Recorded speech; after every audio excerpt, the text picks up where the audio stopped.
बात ईरान और अमेरिका के बीच दूसरे दौर की बातचीत की। हम आपको ये बता दें कि 2 सप्ताह का युद्ध विराम कल समाप्त हो रहा है। अब सवाल यह है कि क्या युद्ध विराम खत्म होने से पहले ईरान और अमेरिका के बीच कोई डील फाइनल हो जाएगी। सस्पेंस गहराया हुआ है। अमेरिकी राष्ट्रपति ट्रंप तो ऐलान कर चुके हैं कि उनका प्रतिनिधिमंडल बातचीत के लिए इस्लामाबाद पहुंच रहा है, लेकिन ईरान की तरफ से अभी तक अपने प्रतिनिधिमंडल को लेकर सस्पेंस बना हुआ है। बड़ी बात यहां पर यह है कि ट्रंप के बातचीत के ऐलान के साथ साथ उनकी धमकी भी आ रही है। ईरान ने इस धमकी के जवाब में बातचीत के लिए कड़ी शर्तें रख दी हैं। आइए अब हम आपको दिखाते हैं अब आगे आखिर होगा क्या। दूसरे दौर की वार्ता होगी या युद्ध का दूसरा राउंड शुरू होगा? डोनाल्ड ट्रंप बातचीत को तैयार, ईरान ने क्यों कर दिया इनकार?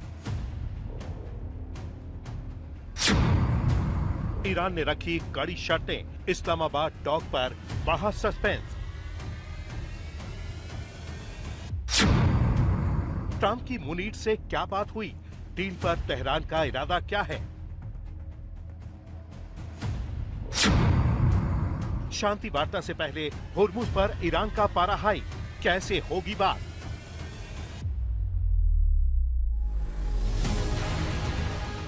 दुनिया में एक बार फिर से ईरान और अमेरिका को लेकर जबरदस्त चर्चा चल रही है।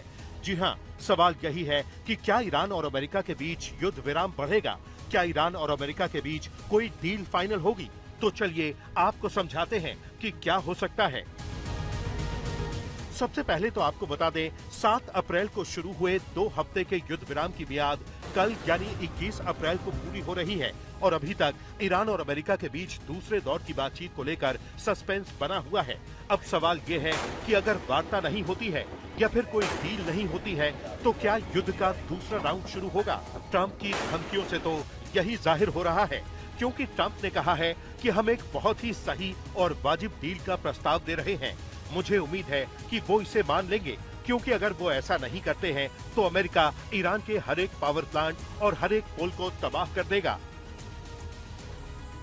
सिर्फ डोनाल्ड ट्रंप ही नहीं, बल्कि व्हाइट हाउस की तरफ से एक पोस्ट किया गया है जिसमें लिखा है कि टारगेट लॉक है, अमेरिका तैयार है, आज सोमवार है, कोई बहाना नहीं, बस जीत। व्हाइट हाउस और ट्रंप की इस धमकी पर एक बेहद गौर करने वाली बात यह है, 7 अप्रैल को हुए 2 हफ्ते के युद्ध विराम से पहले भी अमेरिकी राष्ट्रपति ने ईरान को बहुत बड़ी धमकी दी थी। जी हां, उस वक्त ट्रंप ने कहा था कि एक पूरी सभ्यता की आज रात मौत हो जाएगी और फिर कभी वापस नहीं आएगी। मैं ऐसा नहीं चाहता, लेकिन शायद ऐसा हो सकता है। और नतीजा, न सिर्फ ईरान और अमेरिका के बीच 2 हफ्ते का युद्ध विराम हुआ, बल्कि इस्लामाबाद में शांति वार्ता भी फिक्स हुई। अब फिर से अमेरिका और ईरान उसी मुहाने पर खड़ा है। ट्रंप ने कहा है कि मेरे प्रतिनिधि पाकिस्तान की राजधानी इस्लामाबाद जा रहे हैं, वो कल शाम बातचीत के लिए वहां पहुंच जाएंगे। लेकिन पिछली बार की तरह ईरान ने इस दफा भी सस्पेंस बनाकर रखा है और अभी तक ईरान यही कह रहा है कि उनकी तरफ से अगले दौर की वार्ता की कोई योजना नहीं है। ईरान के विदेश मंत्रालय ने बेहद सख्त रुख अपनाते हुए साफ कर दिया है कि फिलहाल बातचीत को लेकर उनकी कोई तैयारी नहीं है। ईरान ने अभी तक कोई निर्णय नहीं दिया है। ऐसे में पाकिस्तान पूरी कोशिशों में लगा हुआ है कि 21 अप्रैल को ईरान और अमेरिका के बीच किसी भी तरह से बातचीत हो जाए। पाकिस्तान वॉशिंगटन और तेहरान के साथ लगातार संपर्क में है ताकि ये सुनिश्चित किया जा सके कि दोनों देशों के बीच बातचीत का दूसरा दौर हर हाल में कल से शुरू हो जाए।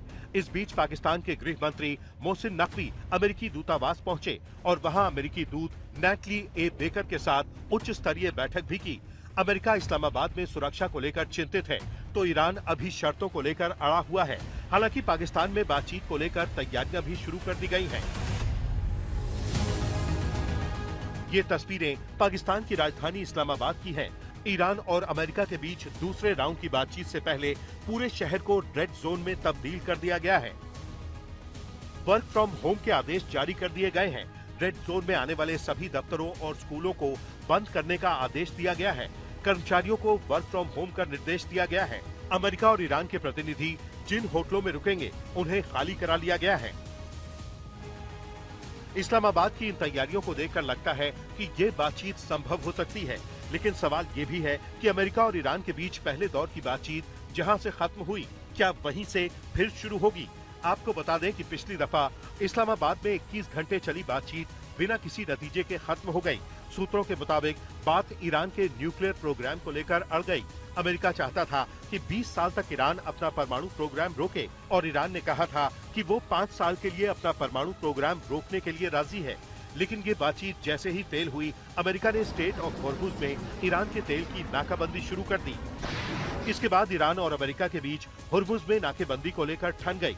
लेकिन दूसरे दौर की वार्ता के लिए एक तरफ तो अमेरिका ने पाकिस्तान के फील्ड मार्शल आसिम मुनीर को तेहरान भेजा, दूसरी तरफ ट्रंप ने ये ऐलान कर दिया कि ईरान उसे अपना सारा यूरेनियम देने के लिए राजी है। ट्रंप ने ये भी दावा किया कि ईरान अब कभी परमाणु बम नहीं बनाएगा।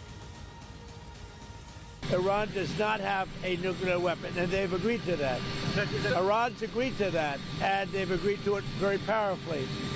They've agreed to give us back the nuclear dust that's way underground because of the attack we made with the B-2 bomber. So we have a lot of agreement with Iran, and I think something's going to happen very positive.